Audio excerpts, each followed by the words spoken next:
পুজোর আগে এই ঝাড়াঝাড়ি কাজকর্ম তোমাদের কাদের কাদের হয়ে গেছে বলো? আমাদের তো এই বছর আর কেনাকাটি কিছু নেই, তো সেই কারণে ভাবলাম পুজোর আগে ঘর বাড়িটাই বেশ সুন্দর পরিষ্কার করা থাক।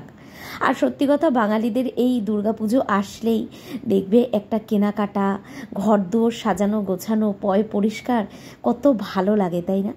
আমার তো এটা এত বছর ধরে করতে করতে একটা অভ্যেসে দাঁড়িয়ে গেছে, তো এই বছরটাকেও কি করে বাদ দিই বলো? গত বছর তো মনে আছে আমার পুজোর আগে আগে ঘর রং হয়েছিল, তখন একেবারেই সব কিছু পরিষ্কার করেছিলাম, হয়তো তোমাদের মনে আছে। পুজোর আগ দিয়েই কিন্তু আমার ঘর বাড়ির রং হয়েছিল। যাই হোক, দেখো আগের ব্লগটা তো ওই অবধি শেষ করেছিলাম, তারপরে ধরেছিলাম এই জায়গাটা, যেটা হচ্ছে এই মেশিনটা সরিয়ে। সত্যি এখন মনে হচ্ছে কি মেশিনটা বাপের বাড়িতে ছিল না, ভালো ছিল, আমার এই জায়গাটা কতটা কাজে লাগতো। কিন্তু এখন আর কি করা যাবে, মেশিনটা যেহেতু আনা হয়ে গেছে। তো তোমাদের দাদাভাই আমাকে তাই দেখাচ্ছিল, জানো তো, যে আমার তো এখানেও লাইন করা আছে, আমি যদি আমার ডেলিভারির পরে কোনো সময় যদি মেশিন চালাতে চাই, তাহলে আমি এখানে বসেই কিন্তু চালাতে পারবো। মানে না, মেশিনে কোনো কাজকর্ম না, এই পুচকুটার কাঁথা টাথা বানানোর জন্য। তো আমার ইচ্ছে আছে তখন চালাবো। দেখলাম মেশিনটা একদম ঠিকঠাক আছে। আর মেশিনটা জবের থেকে বাপের বাড়ির থেকে নিয়ে এসেছিলাম, এখান থেকে সরিয়ে মেশিনটার পরিষ্কার করা হয়নি। তো তোমাদের দাদাভাই তাই বলল, সবই যখন সরিয়ে সরিয়ে পরিষ্কার করছো, তাহলে মেশিনটাও সরিয়ে দিই। ও নিজেই সরালো, নিজেই খালি করলো, মেশিনটা মুছলো, আর তারপরে আমি শুধু ওখানটায় ঝাড় দিয়ে আর ওপরের টাইলসগুলোকে মুছে দিয়েছিলাম। আর নিচের দিকের টাইলসের অবস্থা তো খুবই খারাপ ছিল, সেটাও কসব্রাই দিয়ে পুরো পরিষ্কার করে দিয়েছিল। দেখো বাবা মেয়ে দুজন দুদিকে কাজ করছে, কি করব বলো, আমাকে কিছু করতেই দিচ্ছে না, তাহলে আমি ভিডিওটা করব কি? তাই ওদের কাজকর্মগুলোই তোমাদের সঙ্গে শেয়ার করছি। মেয়ে তো ওদিকে কৌটো কাউটি সমস্ত কিছু পরিষ্কার করতে বসেছে, আর ওর বাবা ওই দিকটা করলো, বাথরুমের ওই গলির সামনেটা করলো, একেবারে বাথরুমের দরজা ঠরজাগুলো সমস্ত কিছু মুছে পরিষ্কার করে দিয়েছে। তোমাদের দাদাভাইয়ের একটা গুণ কি জানো, যখন কাজ করবে মনে করবে তখন কাজ করতেই থাকবে, একটু থামবে না। কিন্তু যখন ও করবে না মনে করো, তখন ওকে দিয়ে ঘরের একটা কাজও করানো যাবে না।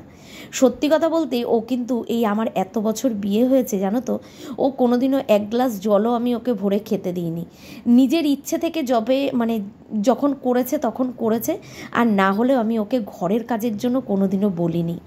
যেই মানুষটা বাইরে কাজ করে তাকে আর ঘরের কাজের কথা কি বলবো। কিন্তু এই আমি দেখলাম আমার এই প্রেগনেন্সি জার্নিতে, যত দিন আগাচ্ছে মানুষটা পুরো চেঞ্জ হয়ে গেছে জানো তো। এই যে দেখো আজকেই যেরকম কাজটা, তো ওর কথাতেই আজকে কাজ আরম্ভ করেছি, তো আমাকে কিন্তু সেরকমভাবে কোনো কাজ করতেই হয়নি। এই যে এই জায়গাটা তাও বলছিল যে আমি এখানটা পরিষ্কার করে দিচ্ছি, তোমার বসতে হবে না। তো আমি বললাম না, এখানটা আমি না করলে হবে না, আমার মন মতো করে করব। ওদিকে দেখলে মেয়ে সব কৌটোগুলো কি করেছে বলো তো, আমার কৌটোগুলো পরিষ্কারই, তবে এই যে খোলা থাকে, তো আমার তো এই জায়গাটা আটকানো না, তো খোলা থাকে, বুঝতেই পারো প্রতিদিনের ধুলো ঠুলোগুলো কৌটোতে গিয়ে পড়ে। তাই ওই ওপর থেকে সার্ফ ন্যাকড়া করে, ভেজা ন্যাকড়া করে মেয়েগুলো সব পরিষ্কার করে একদম টেবিলে তুলে দিয়েছে। আর ওর বাবার র্যাকগুলোকে বলেছিলাম মুছে দিতে, তোর বাবা বললো না, মোছার দরকার নেই, র্যাকগুলোকে একেবারে ধুয়ে দিই, ভালো করে কসব্রাই দিয়ে ডলে তারপরে একেবারে র্যাকগুলো ধুয়ে রোদ্দুরের দিকে দিয়ে দিয়েছে। আমি ভাবলাম র্যাকগুলো শোকাতে শোকাতে তাহলে এই জায়গাটাকে পরিষ্কার করি। দেখতে দেখতে বেলা অনেকটা হয়ে গেছে জানো তো। ওই দেখো আমার মেয়ে গিয়ে হাঁপিয়ে গেছে, কৌটোগুলো সব পরিষ্কার করে হাঁপিয়ে গেছে, আবার গিয়ে একটু শুয়ে পড়েছে। বেলা অনেকটা হয়ে গেছে। যখনই প্রতিবারই আমরা ধরো ঘর ঝাড়াঝাড়ি করব মনে করি, আমার আগের ঘর থাকতেও, তো আমরা সকাল থেকে কি হয় বলো তো, লেথ খাই, বসে শুয়ে ঘেলে দুলে কাজ করি। কিন্তু আস্তে আস্তে যত বেলা বাড়ে তখন কাজের এনার্জিও বাড়ে, ওই একটা অভ্যেস হয়ে গেছে না। তো হঠাৎ করে দেখি এই কাজ করতে করতেই মা চলে এসছে। মাকে দেখে আমার খুব মাথাটা গরম হয়ে গেছে, জানো তো, কারণ মা আসলেই তো এইবার আমাকে চেঁচামেচি করবে, এইটা করছিস, ওইটা করছিস, এত কাজ করছিস। সেই কারণে আমি মাকে বলেছিলাম তুমি যাচ্ছ যখন 2 দিন বাদে আসবা। কিসের জন্য 2 দিন বাদে আসবা সেটা আর বলিনি। মা এসে দেখে তো পুরো অবাক, হ্যাঁ এই রাজ্য নিয়ে বসেছিস? তো বললাম এসছো যখন চুপ করে বসে থাকবা, কোনো কাজের কথায় আওয়াজ দেবা না। তো মা তো চুপ করে বসেই গেছে। যাই হোক, তারপরে মাকে বললাম বাইরের দিকে যা জামা কাপড় ছিল, মানে যতগুলো সব কাঁচা ঠাচা হয়েছিল সেগুলো সব মা তুলে এনে সোফার ওপরে ভাঁজ করে রেখেছে। আর আমি দেখো এখানে বসেছি এখন এই রান্নাঘরের এই জায়গাটা পরিষ্কার করতে। আসলে কি বলো তো, একভাবে যদি বসে যাই এইভাবে কাজ করতে কিন্তু কষ্ট হয় না, আবার যদি একভাবে দাঁড়িয়ে কাজ করি তাতেও কিন্তু কষ্ট হয় না। বলবো না যে কষ্ট হয়, দেখো একটু তো কষ্ট সহ্য করতে হবেই, তাই না? খুব একটা কিন্তু কষ্ট হয় না, তবে এই যে ওঠা বসা ভারী জিনিস টানাটানি করলে এইগুলোতে একটু কষ্ট হয়। তো আমি বসেই আছি, তো দেখো এখানে আমি বললাম আমার হাতে হাতে একটু সব দিতে। আগের দিন তো দোকান সদাইগুলো মানে মুদি মশলাগুলো এনেছিল, কিছুই ঢালা হয়নি, এখনও যদি ঢালতে যাই অনেকটা টাইম লাগবে। তো দেখো একটা ড্রামের চাল তো শেষ হয়ে গেছে, তো ওই চালের ড্রামটার মধ্যেই এখন আপাতত ঢুকিয়ে রাখলাম, কারণ যা ছোট ছোট ইঁদুরের উৎপাত তোমাদের কি বলবো। আমার মেন ঘরের নোংরা করছে জানো তো এই ইঁদুর। এক হচ্ছে এই রান্নাঘরের এই জায়গাটা কিছু খোলা রাখা যায় না, একটা কিচ্ছু বাইরে রাখা যায় না, যা রাখবো তাই কেটে দেয়। আর এক হচ্ছে আমার খাটের তলাটা, কিন্তু খাটের তলাটা আজকে আর করতে পারিনি, ওখানে তোমাদের দাদাভাইয়ের সমস্ত যন্ত্রপাতি ছড়িয়ে ছিটিয়ে আছে, তো ওটা আর করতে পারিনি। ওটা তোমাদের দাদাভাই বলেছে এরপরে একদিনকে যেদিন বাড়ি থাকবে আবার সেদিনকে খাটের তলাটা করে দেবে। তো আমি বললাম ঠিক আছে। তো দোকান সদাইয়ের ব্যাগটা যদি এইভাবেই রেখে দিই না, তাহলে ইঁদুরে আমার পুরো তেলের প্যাকেট ট্যাকেটগুলো কেটে দেবে। তো সেই কারণেই ভাবলাম যে না, দোকানগুলো ওটার মধ্যেই ঢুকিয়ে রাখি সদাইগুলো, ওগুলো পরে আস্তে ধীরে করে ঢালা যাবে। আমি তো ওই জায়গাটা পরিষ্কার করে নিলাম। দেখো তোমাদের দাদাভাইয়ের টাইম হয়ে গেছে, কিসের জানো, বাড়ি থাকলেই তো জানো একটু তাস খেলার নেশা ওর। বাজতে চললো 3টে, ব্যাস এর মধ্যে আমার কিন্তু মাঝখানে ভাতও হয়ে গেছে। আর কালকে যেহেতু তরকারি বেশি করে করে রেখেছিলাম সেই কারণে রান্না করার কোনো আর প্রশ্ন নেই। কিন্তু তোমাদের দাদাভাইয়ের কথা হচ্ছে এইবার চটজলদি কাজ, যেই 3টে বেজে গেছে ব্যাস ওর কাজকর্ম দেখে আমার আর পছন্দ হচ্ছে না। সব কাজ সুন্দর করেছে কিন্তু এই রান্নাঘরটা একদমই করতে পারছিল না। তো আমি বললাম তুমি ছেড়ে দাও, আমি ওটা আস্তে ধীরে করব। তবে আমার আর করতে হয়নি, দেখতে পারবে কে করছে। রান্নাঘরের কাজটা ওই অবধি রেখে বন্ধ করে রাখলাম। তো তারপরে চলে আসলাম দেখো ঘরে। তো আমি ঘরে আস্তে আস্তে মানে ওগুলো গোছাতে গোছাতে মেয়ের এদিকে সব পরিষ্কার করা হয়ে গেছে, বসে থাকেনি, একটুও বসেনি জানো তো। মাঝখানে শুধু আমরা একটু খাওয়া দাওয়া করে নিয়েছিলাম, খাওয়া দাওয়া করে নিয়ে তারপরে মেয়ে আবার ড্রেসিং টেবিলের থেকে সব নামালো ওপর থেকে, তারপরে ওগুলো সব দেয়াল ঠেয়াল ঝুল দিয়ে মানে ঝুলঝাড়ু দিয়ে ঝেড়ে পরিষ্কার করে দিয়েছে। বললাম সবই যখন পরিষ্কার হচ্ছে তাহলে একটা কাজ কর, পর্দাগুলো সব খুলে দে। সেই যে পর্দা লাগিয়েছিলাম তারপর থেকে তো এই নতুন পর্দাগুলো আর কাচাই হয়নি। ভাবছি কালকে আবার দিদিকে দিয়ে যা বেরাবে সব আবার কাচিয়ে নেব, কারণ এই যে এত সুন্দর রোদ হচ্ছে আবার যে কোন দিন মেঘলা করে যাবে তার কোনো ঠিক নেই। তো সেই কারণে পর্দাগুলোও সব নামিয়ে দিয়েছি। এরপরে দুজনে মিলে মা আর মেয়ে দুজনে মিলে ঘরটা পুরো গুছিয়ে নিয়েছি, আর ঘরটা তোমাদের সঙ্গে শেয়ার করিনি। তো এই ঘরটা পুরো দুজনে মিলে পরিষ্কার করেছি, মেয়ে ওপরের দিকেরগুলো করেছে, আমি বিছানার চাদর ঠাদর চেঞ্জ করে ড্রেসিং টেবিল মানে এই আলনা সমস্ত কিছু পরিষ্কার করে নিয়েছি। তারপরে মেয়েকে বললাম তুই একটু খাটের তলাটা ঝাড় দিয়ে দে, তারপরে আমি বাদবাকি ঘরটা ঝাড় দিয়ে নিচ্ছি। এই যে করে নিলাম তো মনটা একটা শান্তি হলো জানো তো, যে পুজোর আগ দিয়ে সমস্ত কিছু পরিষ্কার হয়ে গেল। আর আমার কাজ বলতে একটা কাজই বাকি আছে, সেটা হচ্ছে সিঁড়ির ঘরটা একটুখানি ব্লিচিং পাউডার দিয়ে পরিষ্কার করা।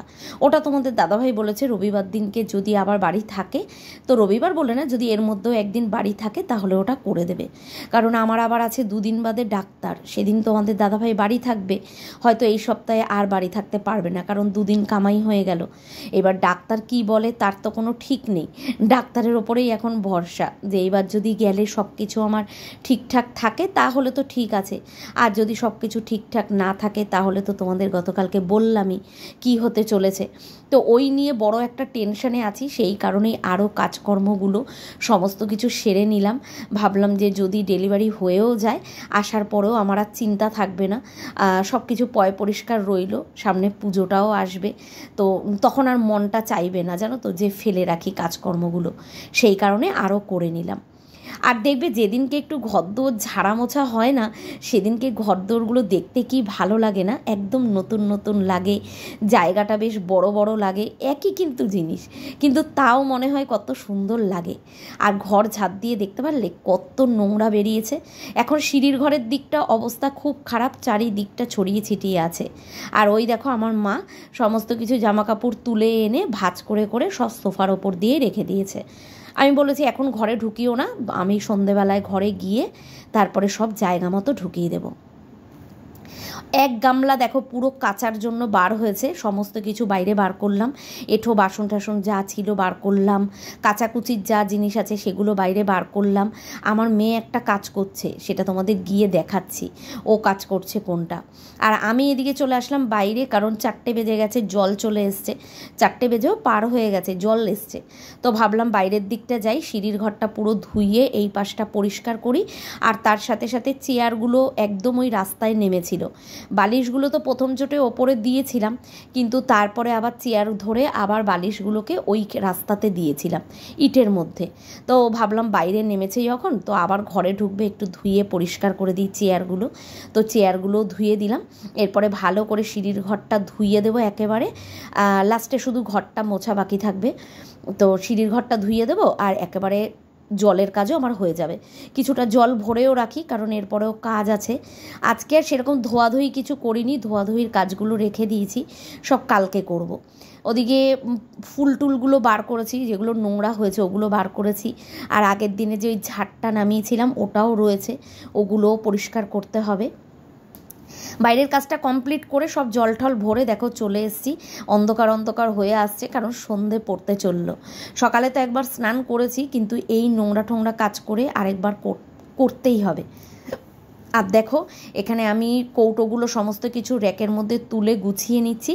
আর ওই যে ওর বাবা তো উঠেছিল রান্নাঘর পরিষ্কার করতে, তো মেয়ে দেখেছে ওর বাবা ঠিক করে করতে পারেনি, আর ওরও নাকি পছন্দ হচ্ছে না যেইভাবে ওর বাবা কাজ করছে, বলছে তুমি রাখো আমি করব। ওই দেখো উঠে গেছে আমার মতো, ওপরে উঠে পুরো কসব্রাই নিয়ে উঠে গেছে, ওই জানলা পরিষ্কার করেছে, তারপরে টাইলসের ওপরের যে বিটগুলো থাকে না, ওখানেই হচ্ছে মেন তেল মশলাগুলো লেগে থাকে, ওগুলো পরিষ্কার করেছে, করে ঠোরে অনেকক্ষণ, মানে বলি না আমার কাজ, মানে আমার মেয়ের কাজকর্ম একদম আমার মতো, অনেক টাইম নিয়ে রান্নাঘর পরিষ্কার করেছে। তো আমি ওকে বললাম তুই একটা কাজ কর, এইটুকুনি পরিষ্কার করেই তুই চলে যা স্নান করতে, কারণ প্রায় এখন ওই 5:30 পৌনে 6টা মতো বাজতে যায়। ওকে বললাম তুই স্নান করতে চলে যা, আমি বাদবাকিটা এগুলো গুছিয়ে নেব। এগুলো তো আমাকে তাও কিছুই করতে দেবে না, তো আমি মুছবো মা, আমি মুছবো। আমি বললাম না তুই চলে যা। তারপরে ও স্নান করতে গেল, আর দেখো ওপর টোপর তো সব মোছা হয়ে গেছে টাইলসগুলো। তো আমি এখন এই দিকগুলো পরিষ্কার করব, মিক্সার গ্রাইন্ডারটা পরিষ্কার করব, ইন্ডাকশন ওভেন গ্যাস ট্যাস মুছে পুরো রান্নাঘরটাকে একদম সাজিয়ে নেব।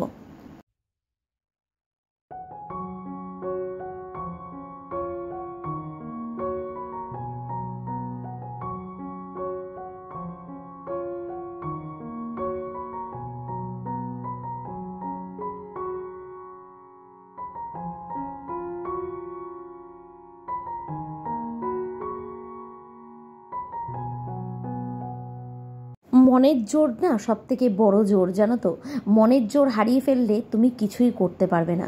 সবাই আমাকে একটা কথাই বলে, এত কাজ করিস না, এত কাজ করিস না, তোমরাও অনেকে বলো, আর সবাই আমার ভালোর জন্যই বলে। কিন্তু আমি ভাবি কি জানো তো, সব কিছু যদি নিজে করার চেষ্টা করি তাহলে কিন্তু কোনো দিনও অসুবিধা হবে না। আমি যদি এই সারাদিন শুয়ে বসে থাকি তাতে কিন্তু ক্ষতিটা আমারই, কারণ সত্যি কথা এই সময় কিন্তু একটু কাজকর্ম করলে খুব একটা কিন্তু ক্ষতি হয় না, হালকা পাতলা কাজকর্ম কিন্তু করাই যায় শুয়ে বসে থাকার থেকে। শুয়ে বসে থেকে কিন্তু নানা রকমের রোগগুলো সৃষ্টি হয়। তো সেই কারণেই কিন্তু আমি কাজকর্মগুলো করি। আর সত্যি কথা বলতে তোমরা হয়তো অনেকেই বলবে যে এত পরিষ্কার করার কি আছে, দেখো এটা তো আজকের থেকে না, এই একদিনের থেকে না, এখন আমার এত সুন্দর ঘরবাড়ি করেছি যেটুকুনি হোক ভগবানের আশীর্বাদে করতে পেরেছি। আর যখন আমার টালির ঘর ছিল, বেড়ার ঘর ছিল, তখনও তোমরা দেখেছো যে আমি কিন্তু কাজকর্ম করলে এইভাবে করেই কাজ করি। এবার এই 2-1 দিনে কী করে অভ্যেসটাকে পাল্টে ফেলি বলো, সেটা তো আর সম্ভব না। তো সেই কারণে আমি চেষ্টা করি যে আমি যেই জায়গাটায় থাকবো সেই জায়গাটা সবসময় একটু পরিষ্কার পরিচ্ছন্ন থাকবে। তাতে কী বলো তো, নিজের মন থেকেও শান্তি পাওয়া যায়। তোমরা অনেকে আমাকে এই কথাটা বলো, এর পরে হসপিটালে গেলে তখন কি করবে, ডেলিভারি হলে তখন কি করবে।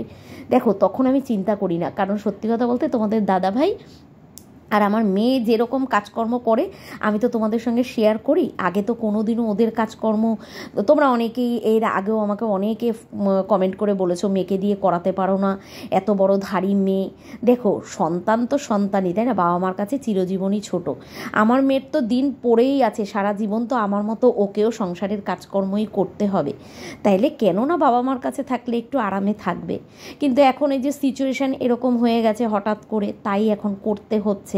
আর যখন ও কাজগুলো করে আমার এত খারাপ লাগে না, কি বলবো তোমাদের। সত্যি কথা বলতে তোমাদের দাদাভাই করে তাতে আমার একটুও কষ্ট হয় না, কিন্তু যখন আমার মেয়ে করে না তখন আমার বুকটা ফেটে যায়। তখন আমার দাঁড়িয়ে থাকতে ইচ্ছে করে না, আমার মনে হয় যে আমার মেয়েটা কাজ করছে আর আমি এইভাবে দাঁড়িয়ে দাঁড়িয়ে দেখব। কিন্তু ওই যে কিছু উপায় নেই, এখন আমার হাত পা বাঁধা। যাই হোক, দেখো ওদিকে মেয়ের তো স্নান হয়ে গেছে, ওকে বললাম যা তুই গিয়ে একটু পাখার তলায় বিছানায় শো গিয়ে। এদিকে তোমাদের দাদাভাই এখন মুছবে ঘর। অনেকক্ষণ কিন্তু টাইম কেটে গেছে, আমার 6টা 10-15-র মধ্যে আমার কাজ শেষ হয়ে গেছিলো। তারপরে মা করলো একটু চা খেলাম, আমিও স্নান করে নিয়েছিলাম। তো তোমাদের দাদাভাই বললো আমি চা খেয়ে তারপরে ঘর মুছবো। ও চাটা খেয়ে ঘর মুছতে মুছতে প্রায় 7টা বাজিয়ে দিয়েছে। আর দুপুরবেলা আমরা তো খেয়েছি, তোমাদের দাদাভাই আর ভাত খায়নি, ওই যে সকালবেলা যে খাবারটা খেয়েছে ওটাতেই ওর পেট ভর্তি। এখন সন্ধে হয়ে গেছে, খিদে পেয়েছে, আর আমার সত্যি কথা শরীরটা পুরো ছেড়ে দিয়েছে। আমি আর উঠিনি, ওই যে শুয়ে পড়েছি। তো মেয়েই দেখো কাজ করছিল, তো ওর দিদাই করতে গেছিলো, তো দিদাকে করতে দেয়নি। এখানে আমার জন্য দুধ গরম করেছে, ওই মাদার হরলিক্সটা দিয়ে দুধটাকে রেডি করেছে। ওর বাবাকে ম্যাগি ফ্রাই করে দিয়েছে, আবার নিজেও ম্যাগি করে খেয়েছে, মানে ওরা একসঙ্গেই খেয়েছে। আমি উঠেছিলাম রাত্রিবেলায়, ভাতটা তো করাই ছিল, কারণ দুপুরবেলা ভাত করেছিলাম, একটু বেশি করেই ভাত করেছিলাম। ভাত করাই আছে, তো রাত্রিবেলায় শুধু একটু ডিম কষা করেছিলাম, কারণ আর তরকারি কিছু ছিল না। তো যা ছিল দুপুরবেলা খেয়ে দেই শেষ হয়ে গেছে। মাও যেহেতু এসেছিলো, তিনজনেই ওই দুজনেই অল্প অল্প করে খেয়েছি, আর তোমাদের দাদাভাইয়ের জন্য একটু রেখেছিলাম, ওটাও রাত্রিবেলায় খেয়েছে। তো ওর মেয়েকে বললো যে মনা আমাকে একটু ম্যাগি করে দে। তো মেয়ে আবার দেখো এখানে কারুকার্য করে ম্যাগি করতে নিয়েছে। ম্যাগি ফ্রাইয়ের মধ্যে গাজর ঠাজর সমস্ত কিছু দিয়ে ঠিয়ে ওর বাবাকে করে দিয়েছে। ও মেয়ে রান্না করতে খুব ভালোবাসে জানো তো, তবে আগে কোনো দিন দিইনি, আর এখন বেশ মজা নিয়ে রান্না করতে আসে। আমাকেও অনেকবার বলেছিল মা তুমি খাও, আমার আর ইচ্ছে করছিল না দুধটা খাওয়ার পরে। তো শুয়েই ছিলাম, 9টার সময় উঠে তারপরে আমি ডিমটা বানিয়েছিলাম। ভাত তো করাই ছিল, ওর দিদাকে একটু ম্যাগি দিল আর ওর বাবাকে দিল। তো চলো এই অবধি দিয়েই এই ভিডিওটা শেষ করেছি। এইভাবেই গোটা দিনটা কাটিয়েছিলাম। বুঝতেই পারছো যে কতটা মানে কাজকর্মের মধ্যে দিয়ে আজকে সারা দিনটা গেছে, তবু মনে একটা শান্তি। চলো পুজোর আগে আর 1 মাসও তো বাকি নেই, পুজোর আগ দিয়েই সব কমপ্লিট হয়ে গেছে। চলো ভিডিওটা কিন্তু এই অবধি শেষ করলাম। সবাই ভালো থেকো, টাটা।